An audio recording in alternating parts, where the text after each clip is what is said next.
My name is Vermin Supreme, and won't you join me all in the theme song of this great nation?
Which way to East Vassalboro?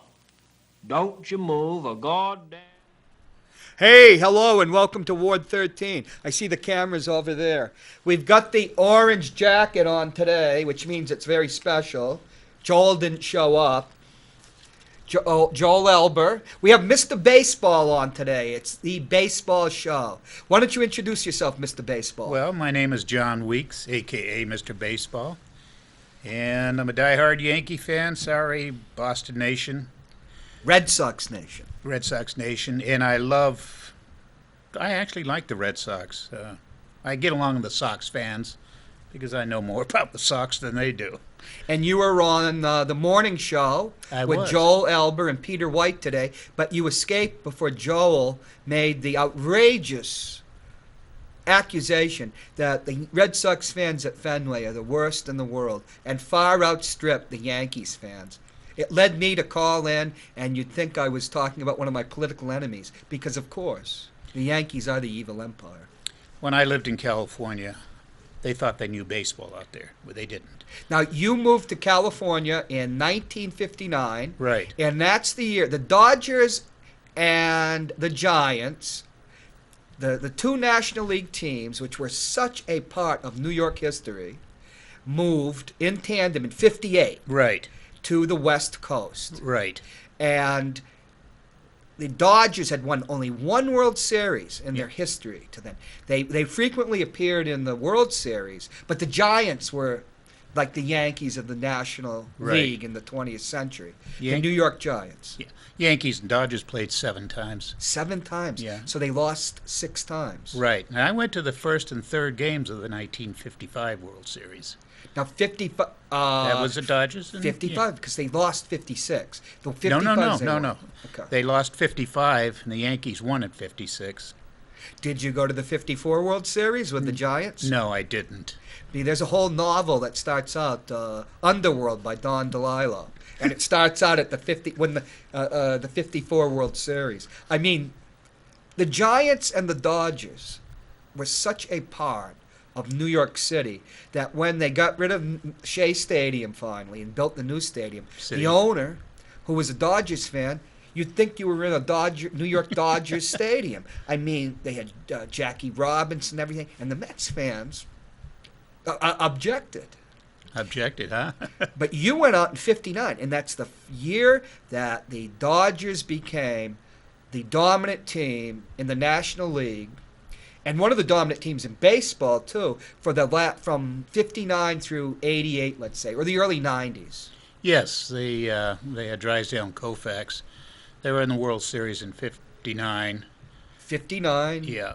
And you missed it. 63, they swept my Yankees 4-0. Oh, that was a sweep. 65, they beat Minnesota. And Koufax, in 7 games, right? Yes, and Koufax pitched the last game on 2 days' rest. And Drysdale had 3 days' rest, but Walter Alston went with Koufax, the greatest pitcher I've ever seen. And then there's 66. 66, and I went to the second game of the World Series there at Dodger Stadium. That was the Baltimore Orioles, Right. But it was a team that was like the nucleus of what would become that great 69 to 71 team. Right, and Baltimore swept them. The Dodgers scored 2 Sweet. runs in the first game, never scored again. Geez, that's, that they'd be swept, what was it? So 63 was a sweep, right? They swept the Yankees. Yeah, Yankees. The thing about the Dodgers, well, you went out there in 1959, but you just told me you got there in November. Right. So you missed the 59 World Series. Now, yeah. Right. When the Dodgers moved out there, they didn't have a stadium. No. So they played, In the Coliseum. which had been built for the 1932 Olympics. Exactly right. And what is it, 90,000 people can go to a football game? Absolutely, yeah. Yeah. What was the stadium like? It was, very short to left field. They had a very high screen.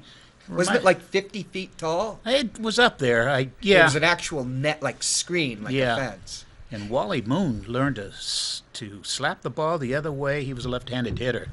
And he played, they called it screeno. He was always hitting the screen. He was a good ball player. So they had to carve a baseball park out of this huge coliseum. Right. So the thing was, when they moved, we were talking, when the Dodgers and the Giants moved out of New York in 1958, which started a tsunami of legal trouble, in baseball. Right. A lot of legal ramifications, because that was an event that just, the East Coast so dominated, Right. And New York was the center of the world in America. Oh, absolutely. For them to leave. People still are writing about stuff like that. Right. But, and the Giants went to San Francisco, and I lived in the Bay Area, and I'll tell you, the L.A., San Francisco rivalry, when the Giants are good, you'd have as much, it can be pretty intense. It was very intense. They hated each other, and I still think they do. Oh, we used to, because I became a Giants fan when I moved there in '89, and we got into the World Series. And that's a funny story about that. Because I got there, like you got to L.A. in '59. '89, I moved to San Francisco, and there was the World Series. Yes. And I was always an American League fan because of the Dodgers, but you can always have like a National League team. And they played Oakland and lost. Right. And my friend, we had the scalp tickets. They were $25 face value. We got them for 75. And I said, well, this A's team is a tremendous team. Because they'd been in the '88 World Series and the Reds beat them. But No, that was 90. Was it 90? Yeah. Oh, yeah, 90. So, Reds we're swept talking them. 88. What happened in '88? 88, the Dodgers beat them. The Dodgers beat them. Is it in 5 games? 5 games. Kirk Gibson hit the dinger. In the first game that won it. He humiliated Eck. Yeah. One of my all-time 2-out favorite home players. run with a man on to win the game. The best thing about living in a place like New York or San Francisco is when you got 2 teams from different leagues. In those days, there was no interleague play. So if one team's playing, the other one's not. And you could just, you'd buy a cheap ticket, sneak up the good seats, which became increasingly difficult. But you saw so much great baseball in 2 teams. But I get there in '89. So my friend, he was my roommate back in Army MI. And I said, we were always contentious because we're Army people. There was a lot of drinking involved then. I said, you've got to get, I'm getting tickets for Game 5. I said, I wouldn't do that. Getting in the first 4 games. He says, what are you saying, that they're going to sweep? And then the earthquake hit. Oh, I know. And then they swept. And then we had to take, I was mad. It was designated I had to go take the tickets back. We only got $25. And then a few weeks later, we find out those tickets were going over for $200 in memorabilia. Game 5. Game Because 5. they've been canceled. So I got another thing to get mad at them about. And our roommate, it was like Oscar and two Oscars, Right. and two men can't share an apartment. But a few years later, we were supposed to go see Nolan Ryan. He was from Texas. Right. You can't be in the Army without meeting somebody, having a friend from Texas. And I'm waiting for him to take me to the game, the athletics.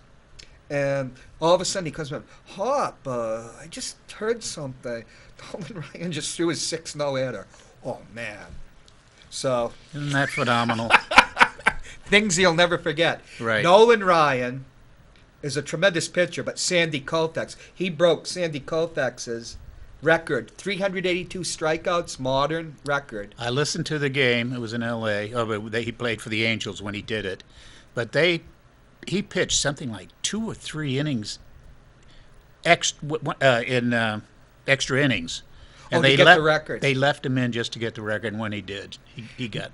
He also broke the record. The record for no-hitters before Sandy Koufax was Right. held by the Trivia King. I think Bob Feller had 3. Bob Feller had 3. Rapid Robert, Yes. who won 266 games, would have been a 300-game winner from Easily. World War II. Easily. And he had 4 no-hitters and a perfect game, Right, against the Cubs. which was extremely rare. Remember, there was between Len Barker, Cleveland, He threw one. and Catfish Hunter. It was 68-81. There were no perfect games. Right. And so you had Nolan Ryan breaking these records. Right. But Nolan Ryan was no Sandy Koufax. As great as... I never saw anybody except Clemens throw harder. You could actually hear in Fenway Park the pitch hit with Ryan. You could do that with... But his control... I went to see him in Fenway Park in '79, which he had a good 16 victories. He lasted 2/3 of an inning, 5 runs. Dwight Evans hit a home run. Like it was like, who was the great minute? Harmon Killebrew. Remember the things he used to hit? Oh, yeah. I've done my... Tell us about Sandy Koufax. Well, the greatest pitcher I've ever seen. He came up, I believe, in '55. And Was he wild at first? Like very wild. And then from, I'd say, 62 to 66, he was one of the most he won amazing pitchers I've ever seen in my life. 5 straight ERA titles. Did he? 5 straight? 5 straight. Which but for Lefty Grove. Lefty Grove. We're going back, huh? Lefty Grove. We bought him off of Philadelphia. Right. But okay, let's go. Maybe this is Joel. Wants to say, hello, you're on Ward 13, the baseball show. Once you want to give up ancient history, let's talk about baseball today. Okay, Tom, we're going to talk about baseball. You can call back in about a half hour. This is a regular person. Okay. You're a degenerate Yankees fan. We're going to get Dodgers, and we're going to get to the 1978. I first knew this guy, game 163. Call back around quarter of the hour. We're going to talk about the Yankees, too, in about half hour, about 15 minutes. The great team from that dynasty, but the one I remember is 60 to 64. So give us a call back in about 20 minutes or so, okay? Oh. Yep. Okay. He's a regular thing. Going back to Koufax, I saw him pitch the last game of his career, and that was the second game of the '66 World Series. And he lost 6-zip to a 6-zip? Yeah, that was the very last game he ever pitched, although I think he won 26 games, even though he held out in the spring. He was just amazing. And the kid that beat him is the youngest pitcher in World Series history to throw a shutout, complete game shutout. His name was... It wasn't Pappas, Milt Pappas, because No. he wasn't young then. No. He was 20 years old. Bert. No. Oh, it's not him. No. It's not Sutton. No, one of the big... Don Sutton. No, he was on the Orioles. Who was a dog? You've stumped me. Okay, it was Jim Palmer. Jim Palmer. Oh, geez, what am I thinking? I'm thinking about the L.A. Yeah. And he won a World Series game in 3 different decades. Jim Palmer? Yeah. Jim 60s, Palmer 70s, was and a 80s. superb pitcher. Oh. He wasn't a power pitcher. That was a bigger strike zone. Remember how he used to take the ladder right up? Great pitcher. And he won 2 Cy Young awards. He won 3 Cy Youngs, but 2 of them were Nolan Ryan, the year he broke all the Koufax record, because he struck out 383 and walked over 200. Oh, yes. Yeah. And people said that's not. He never, as great as Nolan Ryan was, but it was a thrower, he never won a Cy Young award. Yeah. I was amazed to read the other day. I see different things all the time. I read baseball every day. Bob Feller had more walks than strikeouts one year. So that had to be towards the end, right? I would think it would be more towards the early part, but I don't know. Now I'll have to check that when I get home. Bob Feller of Cleveland, the only man to to start out the season and go to his second game with a complete, this complete line that he started with. And why is that? Well, the first game of the season, everybody starts out with a zero batting average. Zeros. And he no-hit the White Sox on opening day in 1940. Right, so his stats are all the same. One base hit or one base hit changes it. You can never catch up with it again. He was 18 years old, Bob Feller with Cleveland, one of the greatest pitchers ever. 17. He struck out 348, but who is it? Who is that guy? Rube Marquette. Didn't he have the record? He was up there, yes. Because you can go back to olden days. Yes. Different things were. Let's go back to the Dodgers and going back. And the Dodgers, modern baseball to me, because I was born in 1959, starts then. But what happened was, when I lived in San Francisco, when it was there were still working class places, you would go into a bar and it'd be Lefty O'Doul's, although Lefty was gone, and Joe DiMaggio his place was gone. You could still go gone? There. Okay. By '89, he wasn't there, down by the wharf. But this was more in the Tenderloin, Lefty O'Doul, and they had the big pitcher, and he had an incredible major league batting average in the 340s. Oh, I know. I think 349 or something. Yes, he was up there. But he didn't play as long because he was a Pacific Coast League superstar. No. And they considered that in California the equivalent of a major league. Right. And still in the 80s into the 90s, they had all this history. Oh, I know. Hey, John, can we see a picture number 4? I think you can identify the person. Number 4. Do you know who that is? Oh, Casey Stengel. And do you know what uniform he's wearing? Looks like the Oakland Oaks. The Oakland Oaks. That's the 1948 PCL championship, and that's downtown Oakland. Right. That was like their World Series. And what did that do for Casey Stengel's career, winning the 1948 PCL championship? Well, he was signed by the Yankees, and he won 5 consecutive World Series. He went 1949 to 1960. I don't think many managers. How many pennants did he win in that time? Well, he won from 49, only missed in 54 and 59, if we're going to 60. And 60. And so then, we got the 5. Yeah, 10 pennants. He was fired after the 60 season. And there is a musical that was very famous and still being performed to this day. And it's called Damn Yankees. Right. But it was based on a novel. And do you know what it's called? No. The Year the Yankees Lost the pennant. Because it would take an act of God. Who were the 2 teams that beat there was one great team in 54. Well, the Indians. That was a tremendous team. Very good club, but they were swept in the series. That had who was on who was the great players on Cleveland?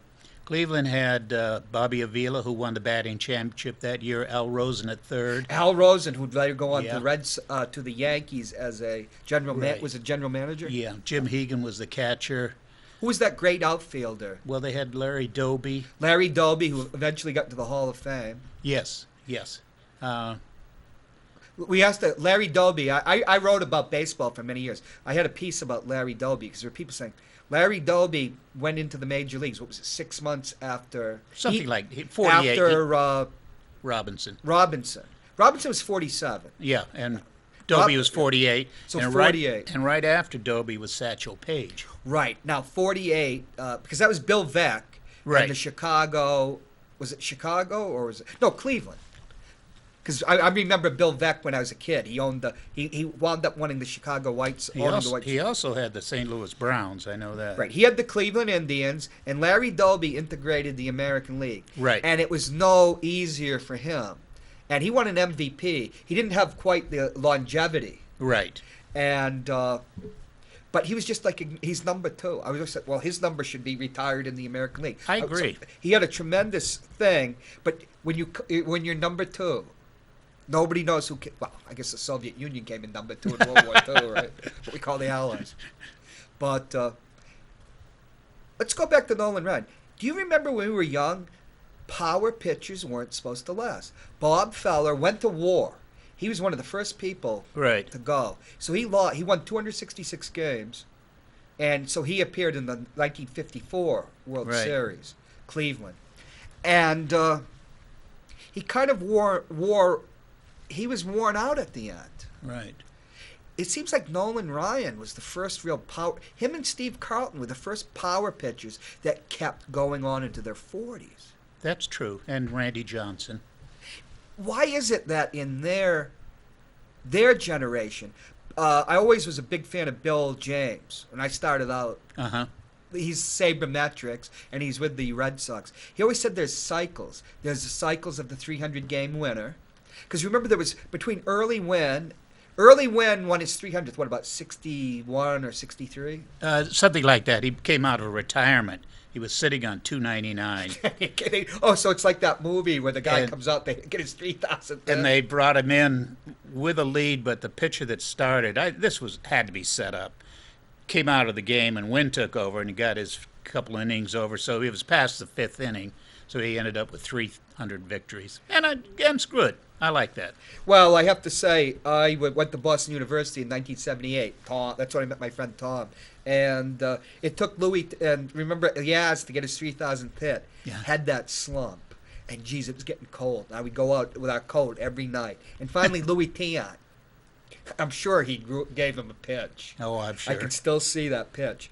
And then, so Early wins 300. And how long, that's 61 or so. How long does it take for the next 300-game winner? Oh, A generation. yes. And what was his name? Oh, I'll give you a clue. Perry. Gaylord Perry. Yeah. Me and the Spitter. Yeah, He that's won right. his 300th. And I think he also won a Cy Young in both leagues. He was the first person to win 2 Cy Youngs. He won one with San Diego, the National League. Right. What did he win with the American League? I think it was Cleveland, maybe Minnesota. Cleveland, that's Minnesota. Now, who was it? Now, he had a brother that won 200 games and a Yes. Cy Young, didn't he? Jim. He's right. Right. What a rival, you know. Yeah, he didn't make it to the Hall of Fame. He was there for Gaylord's speech, and Gaylord acknowledged him, which I thought was great. 1906 was it? Who was he on the Twins? The 65 Twins? Who? Jim? Yeah. He did pitch for the Twins. That was, But I don't think he was in the 65 World Series because that was Mudcat Grant and guy that does TV right now. I can't think of his name. well, what's 285 wins? Jim Cott. Jim Do you Cott. think Jim Cott should be in the Hall of Fame? Yes. Geez, you know, Tommy John and him were on those Minnesota teams, and they'd have these tremendous ERAs of it, but they wouldn't have many victories. I know. Where if they had been on the Yankees or something. Now, there's the thing. Going back to the Dodgers, Walt Alston, the manager before Tommy Lasorda, he wore Sandy Koufax out and Drysdale. And why was that? I think I know the answer. Wore them out? Why did he pitch them so much in the stretch? Oh, because they were the 2 best pitchers in baseball. But there was something else, wasn't there? The anemic hitting of the Dodgers? Oh, yeah. It was Wills get on base, steal second, and have Tommy Davis drive him in. They were anemic in hitting, you're right. Yeah, that's one thing. Maury Wills broke. Let's go back to 1961 and 1962. So the Dodgers and L.A. move. Right. And that sets out a storm.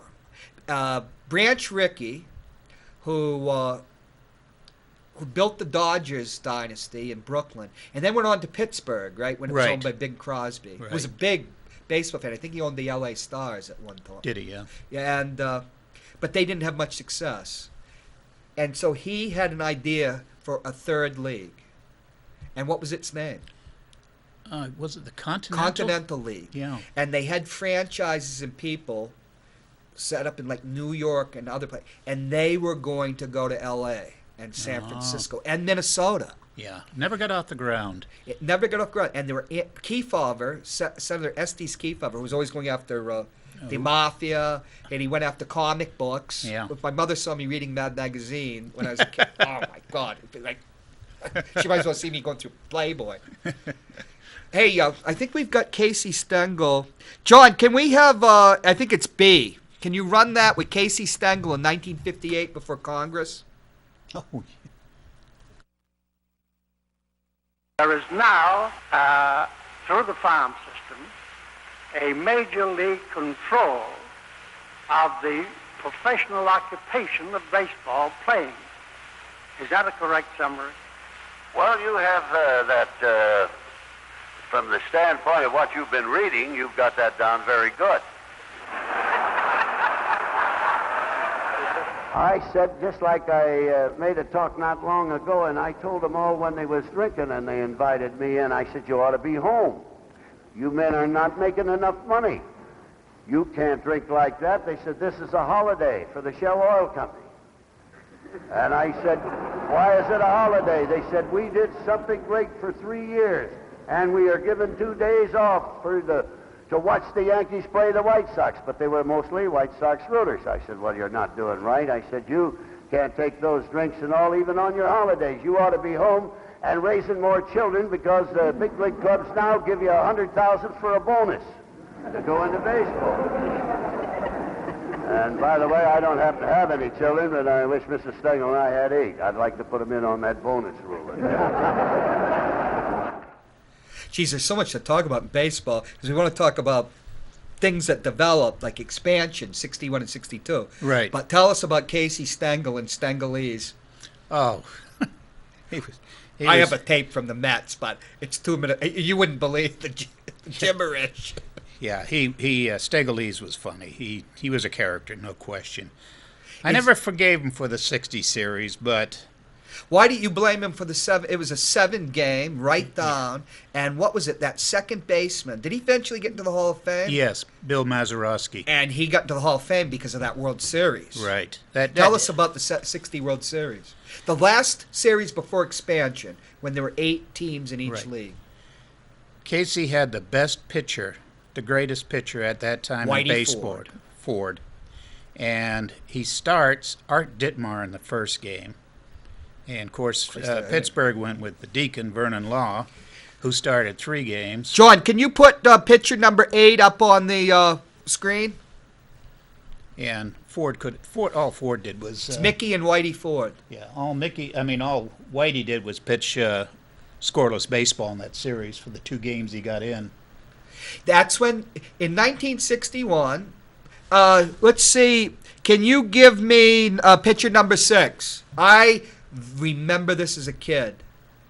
Oh. You see that? Yeah. Will the Yank slugger smash 60 homers? And everybody wanted Mickey, who wound up with 54, to do it because he was one of the greatest. Oh, absolutely. Bill James would say he was better than Willie Mays, which is one of those things like who's the great Ted Williams or Babe Ruth? Yeah. It's one of those ones you can't really. Argumentative. Right. And the funny thing was, Whitey, everybody forgets about Babe Ruth. He won 92 or was it 94 games as a Something pitcher. like that, yeah. 2 times a 20-game winner. Yeah. He was an ERA titleist, so that's a trivia question. Who won a home run? Everybody got the home run. ERA. I think Babe won 1 batting title too, didn't he? Yes, he did. 393. Yes. Because he could have been a 400 hitter, but he uppercut the ball. Yeah, and he struck out a lot, but he hit home runs. I think he set the record with 133, which I think later Mickey and then later Reggie Jackson, and now it's ridiculous. Bill Nicholson in the National League, he had a lot, and Vince DiMaggio. Yeah. Vince, Joe and Dom's brother. We're going to have you back because there's so much to talk about. But 61, Whitey, the one thing, Babe Ruth, Whitey Ford broke a record in the 60-61 World Series. Yeah. You want to tell what it is? 29 and 2/3 scoreless innings. I believe he broke. I think he went Ruth's 30. 30. He went, could have. I think he went 31 or 33 and 2/3. You might be right. And what was the 29 and 2/3? That was Babe Ruth's record. Okay, yeah. Babe Ruth had a World Series, beyond all his other records, of scoreless innings pitched. Series, and it was broken in 61, the same year Maris broke his season home run record. And they asked Whitey Ford after he was broke, they broke the record, stopped, and they asked him about setting that record. And you remember what he said? No. It's a bad year for the Babe. It's a bad year for the Babe. Jeez, I still remember Babe Ruth's one of those names I've known all my life. Oh, everybody does. And I think it's because of that 61 61. Oh, that could be. race. I just remember as a kid, Babe Ruth, Babe Ruth, Babe Ruth. I was a Yankees fan as a kid. I was also. Because they dominated. They won 60. So Casey Stengel blew it in the 60 World Series. In my opinion, yes. And what happened to him? He was fired. He went to the Mets. Fired after winning 10 pennants. Yeah. And what would it be, 13 seasons? Something like that, yes. That would be, 10 pennants. Because he's only lost, so it's 10 and 12 in 5 World Series. He got fired. They said he was too old, right? Yes. Yeah, that was an excuse. And who replaced him? Red Sox Ralph fans. Houck. Ralph Houck, the major, we called him. Yeah, the major. And 61, they won 109 games. Yeah, and they beat Cincinnati in the World Series in 5 games. Which the record, I think the American League record was the 111, won by the 27 Yankees, was it not? No, it was, Cleveland broke it in 1954. Really? Yeah, I think they had 100 and... Cubs had the 116. Maybe it was Seattle tied. Yeah, Cubs hold it with 116. Right, and Seattle, the team that didn't get out beyond the playoffs, Lou Pinella's team. Yeah, they won 116, didn't they? Right. Out of 162 games. Thought. But 109 games, that was tremendous. Oh, absolutely. But it was an expansion year. So what did they do to the new record? Roger Maris's record. Oh, they were going to put an asterisk after it. But they did put an asterisk. They had that asterisk. Commissioner Ford Frick. Who had been the ghostwriter of Babe Ruth. Right. But you had the purists then. Because of expansion, the two teams, and in those days, they didn't give them anything. Uh-huh. Remember? They just threw you into the league with a bunch of cast-offs. And but 62, the National League expanded. And they added the Mets. Right. And what was the Colt 45s? Yeah, Houston Colt 45s. Right, which was a dismal team. But nothing was as dismal as the New York Mets. And who was the manager? The Mets was Stengel. Oh, yes. Hey, John, which one? Can we have number 5? Tell you a story about Picture number 5. Casey. Hey, before we do that, can you give me a picture's number 2? Stengel he had been a very good outfielder with the New York Giants in the teens. It was the 20s. Hit the first home run in Yankee Stadium World Series. And number 3, people will forget this. Casey Stengel, the manager of the Boston Bees in the late 30s. That was my father's team, the Boston Bees. Yeah. The Braves. And he became an Atlanta Braves fan, too, because he'd moved to Atlanta around the time they did. Quick story Talk about futility. Quick story about the great Warren Spahn, who won Warren Spahn, one of the greatest left-handers in history, 363 wins. He played for Stengel. In Boston. With Boston. Then Stengel went to the Yankees. Spahn stayed with the Braves. Then Spahn ended his career with the Mets, and Stengel was the manager. Right. So Spahn said, I played for Casey Stengel before and after he was a genius. So did Spahn had like a long career with the Braves, but didn't he end the last season? Did he end it with the Mets? Yes. My God. And he came up at the age of 26. Oh, because of the war. Yeah, I guess that was Enos Slaughter came up late, and they put him in the Hall of Fame because people like Bill James said these guys went to war. Yeah. The first people to go 1940 was the great Detroit first baseman. That's Hank Greenberg? Hank Greenberg. He went in 40. Most of them went to war. Oh, yes. Jeez, we could have a whole baseball goes to war. Yes, exactly. And remember we were kids, our favorite players were always getting drafted. Yeah. And they'd have to do a year. I remember, and Whitey Ford was drafted after the 50 World Series. Carlton Fisk came to my high school in his uniform. It was a PFC in 72, West High School. Oh, his military. Yeah, because he had to do his military service. Now, one of the great things, who could have broken Babe Ruth's career record of home runs before the great Hank Aaron, who was a Brave, but not a Boston Brave. And you look at, what if Ted Williams had done 3 years? Almost 5. Right, he did 42. Oh, that's right. The Korea War, he was almost 2 years. Right. But the power he had when he was young, before he broke his elbow in 1950 and lost some of his power. Right. Here's a guy who hit 388, folks, with 29 home runs in 1957. Who was the MVP that year? Mickey Mantle. Mickey Mantle. 3 MVPs, Mickey. And how many? 2. There was a great. Let me get the picture. Number 10. John, you still there? Nobody wants to look at me. Can you give me like 2 seconds? Oh, I will. I will. There we go. And then we're going to go to number 9. Ted and Joe. And Musial. Everybody forgets Stan Musial. When I was a kid, he was, one of the greatest players ever. Absolutely. And because I guess it became the thing about Joe and Ted, but they were like the antithesis of each other. Oh. When I was a kid, there was this sportscaster, Eddie Andelman. Oh, he hated Ted Williams. And they'd always say Joe DiMaggio was the consummate player. But he beat twice Ted Williams for the MVP. And one of them was won by 1 vote, was it not? Well, what happened was Ted Williams won the Triple Crown twice and didn't get the MVP. Either time. No, in 42 he won the Triple Crown. They gave it to Joe Gordon of the Yankees. Joe Gordon, who I was at his induction with Jim Rice and Ricky Henderson. It was a great time. Joe Gordon got in? Joe Gordon was put in the year of Ricky Henderson, who I saw his entire career, and Jim Rice, who was one of they're 2 of my favorite players. They made a statistical analysis what an impact player he was. He went to Cleveland in 48 and won. You had people saying that played with him, he was the spark plug.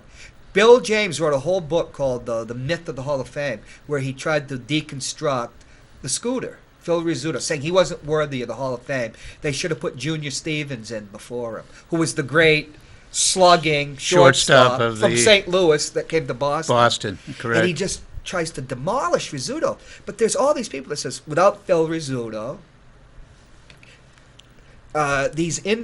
they run the team. A shortstop, and that Joe Gordon, Cleveland, was so essential a player. Yeah. Scooter was a great ball player in his era. He won the MVP in 50. That's right. And the Yankees swept the Phillies that year. And you don't win an MVP. Granted, when you're from one of the media centers, here's the great Stan Musial. I think he won 2 or 3. Oh, he did. Yeah. He won the Triple Crown too. Oh no, he didn't. The closest he came was 48, and he just missed it on, I don't know whether it was RBIs or home run. Well, look at I'll check it when I get home. Obviously. That was another thing. When Yaz won the Triple Crown, that wasn't rare because who had won it the year before? Frank Robinson. Frank Robinson had won it. And how long it took 2 generations for somebody else to win. Miguel Cabrera finally won it. Right. But Joe DiMaggio was considered the greatest player of his time, don't you? Yes, he was. What was his outfit? Are you old? I don't know how old you are, but Joe was probably before your time. Yeah. Well, I saw him play. Oh. He played in the 51 World Series. What was his last year, 51? Yes, he retired after the World Series. And when he had his 56-game hitting streak, which was 41. DiMaggio got the MVP based on that, and Williams hit 406. Right. Then at 47, DiMaggio beat him when Williams won the Triple Crown. I do not know how you can win the Triple Crown and not be the MVP. Well, a lot of the Boston sports writers they hated him. disliked him and wouldn't vote for him. Right. Because they would, because he didn't, he That's- did and that's- not bring us a World Series. And that's wrong. Hi, welcome to Ward 13. Hello? All right, now stop this. 4 years old when Stan Musial retired. Yeah, but he was a great player. Who? Stan Musial. Oh. He retired 1 year before the... You were 4 years old. That's when my... You weren't watching baseball. Yeah, You didn't watch Stan Musial play. I grew up as a Cardinals fan. Believe me, man. Well, I don't know what's wrong with the phone, but you have an echo here. Yeah. I saw him play, and I remember... Tom, my memory starts. I remember John F. Kennedy. Your memory starts around the 4. Right. I remember the Yankees. Oh, I'll call him back. Go ahead. Musial played the 63 season, then retired, and then the Cardinals got into the World Series in 64. It's Don Mattingly is one of my favorite players. I think he should be in the Hall of Fame. I do too. It's just like Jim Rice. Jesus, Jim Rice. I mean... him and Winfield. Now, Winfield was a great fielder. But, I mean, they were always like, 100 RBI, Right. And but they all, a career. Mattingly beat him on the last day of the season, his own teammate, Winfield. Mattingly. And then he retires. And then they win the World Series. Well, he retired in after the... We're going to have you back. So. Oh, thank you. Look at how the time goes. Let's get back to 61. In 1961, they had expansion. Right. And in 1962, the National League expanded, and Maury Wills beat Ty Cobb's record of 96 stolen bases with 104, which he was the offense on that team. Oh. They had this superb pitching. The thing is, Maury Wills got an asterisk, too. People forget about that. Those records from the 62. They were purists then. Yeah. If a fence got out of line, they'd bring them out, Look at 68, bringing the mound up. Didn't it used to be 15 inches tall? After 68, yeah. After that season. Danny Gibson McClain. had 29 complete games that year. Tom, we're going to have a show again, and we're going to talk about Bob Gibson, who, my God, I got the... Okay, John, we're having some bad flashbacks now, 1967. All right, let's have number 12. We've gotten our vengeance on them. The 67, one of the greatest World Series ever, as well as the 75. The Cardinals beat the Red Sox in 7 games. Right. We had to go. Tell us about Game 7 of the 67 World Series. I don't want to remember it. We had our Cy Young winner. I believe the Red Sox started Gary Wazlewski because Lonborg had pitched the day before. No, they brought in Lonborg. No, I take that back. Lonborg pitched on 2 days' rest against Gibson and lost the game. Is that you, Tom? Wazlewski pitched the 6th Right. game. We're talking about the 67 World Series where Bob Gibson was doing his magic. He set what did he win? 7 straight World Series games? Something like that. 64 and 68. He lost in 68, the final game. It wasn't Denny McClain that beat him. No, it was Mickey Lolich with 2 days' rest. Who went on to own a donut shop. Because Right. in those days... it was Dick Allen that was the first player to get 200K. That was Bill Veeck. Bill Veeck loved his players, but he could never keep his syndicates going.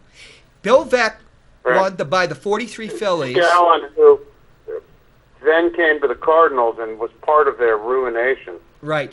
Dick Allen started out with the Phillies because they called him Richie Allen. Right. But Dick Allen was such a great player, but they always... Then he went to the White Sox and had some good years with the Sox. Right. He won an MVP. Did he win an MVP? You know who he traded for Dick Allen? Who? Steve Carlton. Jesus Christ. Oh, excuse me. It's like oh, my God. Like the Yankees. And no Danny Cater stories today. The Yankees traded Roger Maris for a no-name third baseman that Roger Maris was on the 67 and 60. He was a really good fielder, wasn't he? Right. No, he was an outstanding fielder.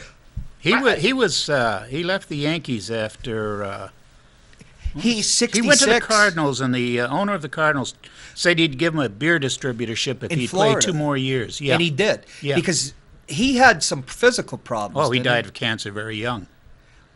Oh, he did. That's right. He died in his 50s. And Mickey, geez.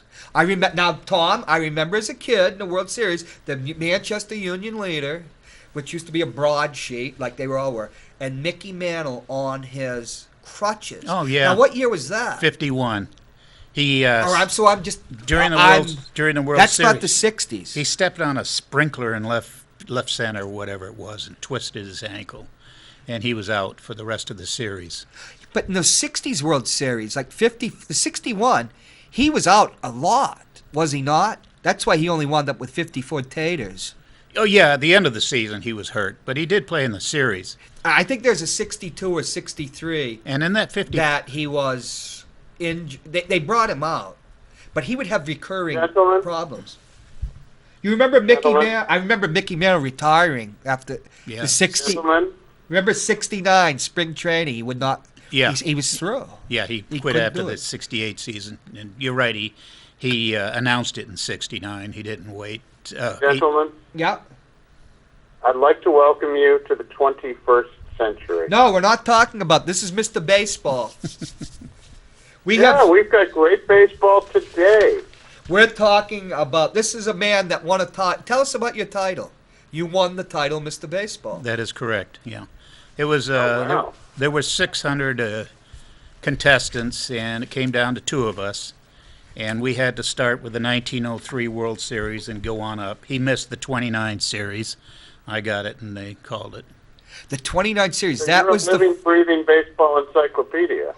Tom, we're going to have other shows because this guy's fascinating. There's so much to talk about. We were going to talk about that is fascinating. The 66 holdout by Don Drysdale and Sandy Koufax, because that changed baseball. That was the year Marvin Miller became the union boss. Right. And he went around all the clubs, and he saw Sandy Koufax.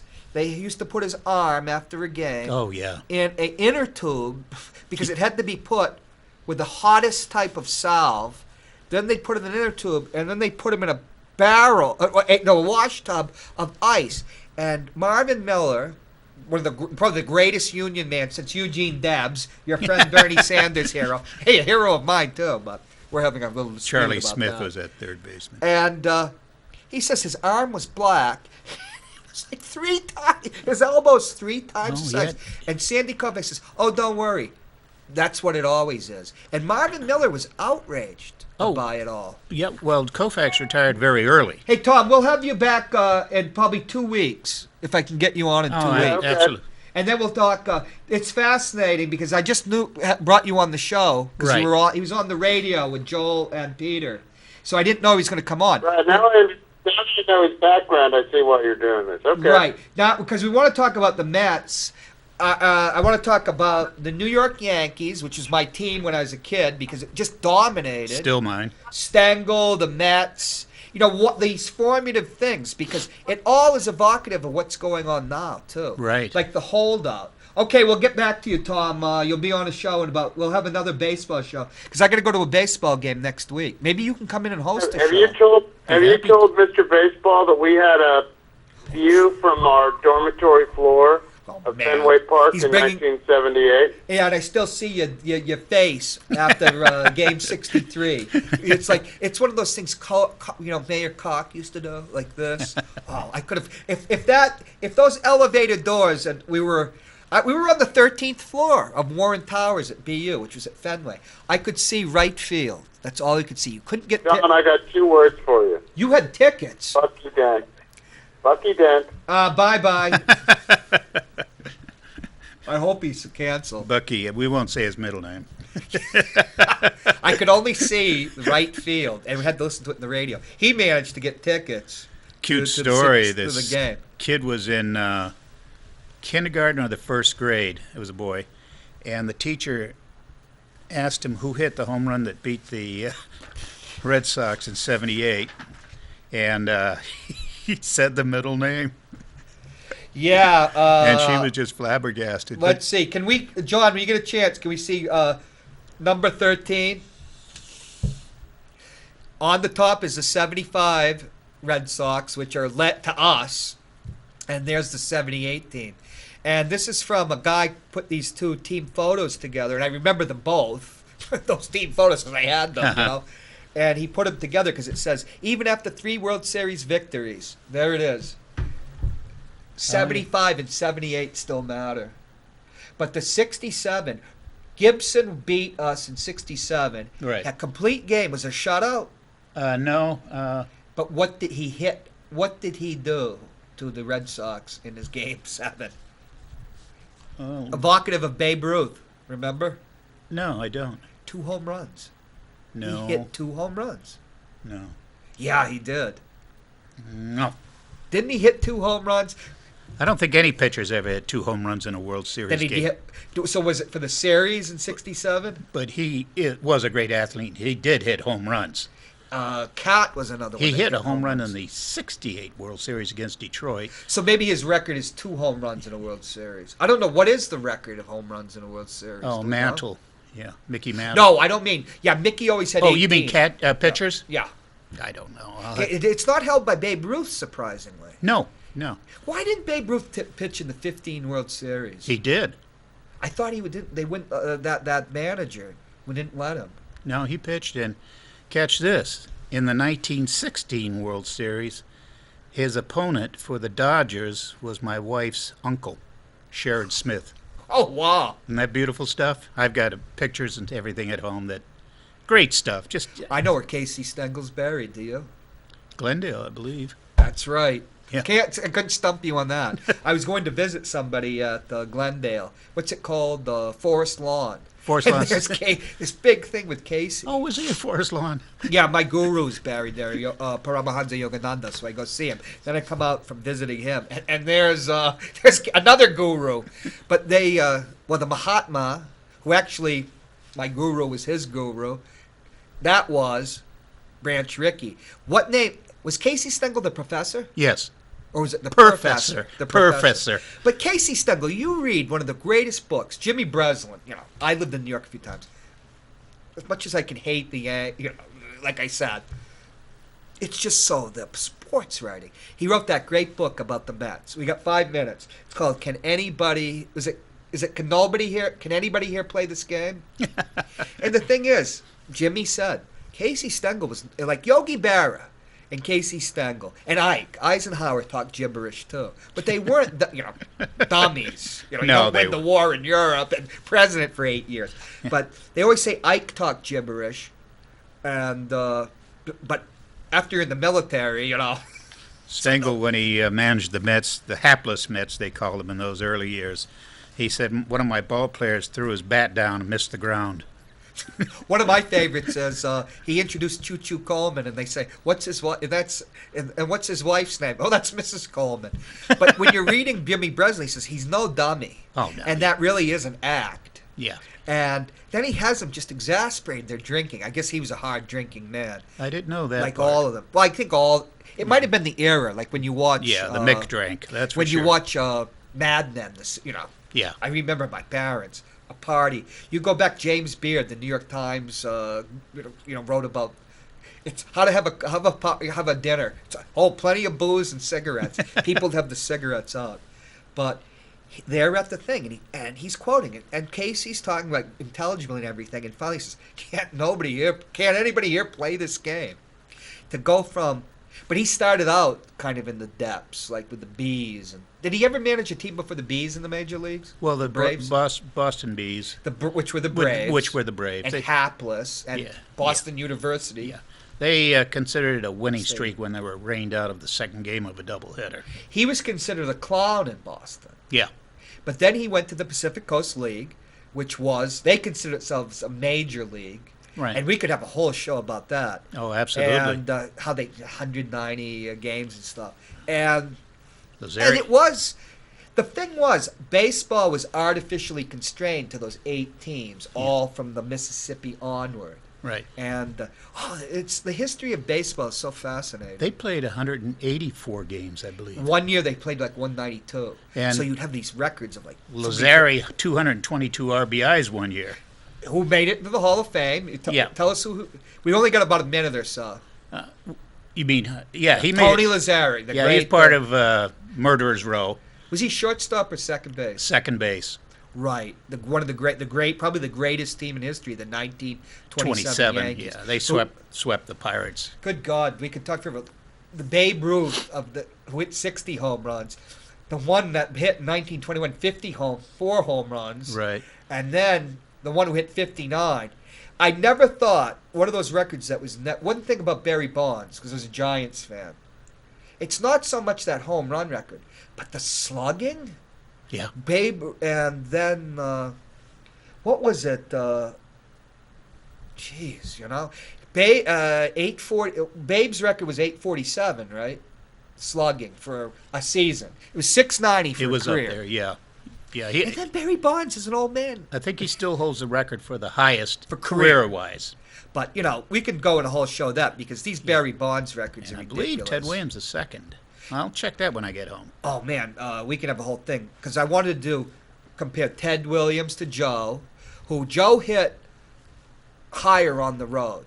Remember, a right-handed hitter at Yankee Stadium. It was 450. Oh, we only have like a minute. Mr. Baseball, we're going to have you back. Well, thank you. I love this. It'd be my pleasure. We will folks, we'll map out a show where... Because we were going to talk, we never got to talk about the holdout and how that affected salaries, the union, and everything. Yeah. Because it turned out the L.A. Dodgers said they couldn't pay Sandy Koufax $100,000, and they made $4 million, I think, just from parking. Thank you so much, and this is so much better than politics, isn't it? If you're a baseball fan, and we're going to try to get Joel Elber here. Good.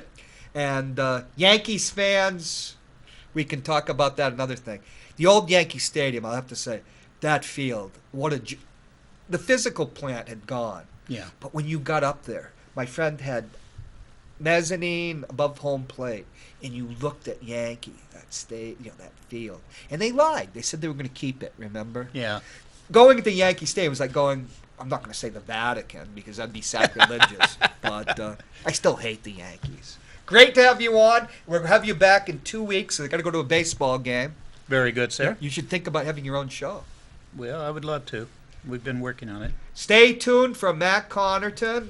And I guess you've heard that I have a $1,000 bounty on my head, but we don't want to talk about that. Take care, and I guess it's the death watch for Mr. Farrell, huh? Yes. It was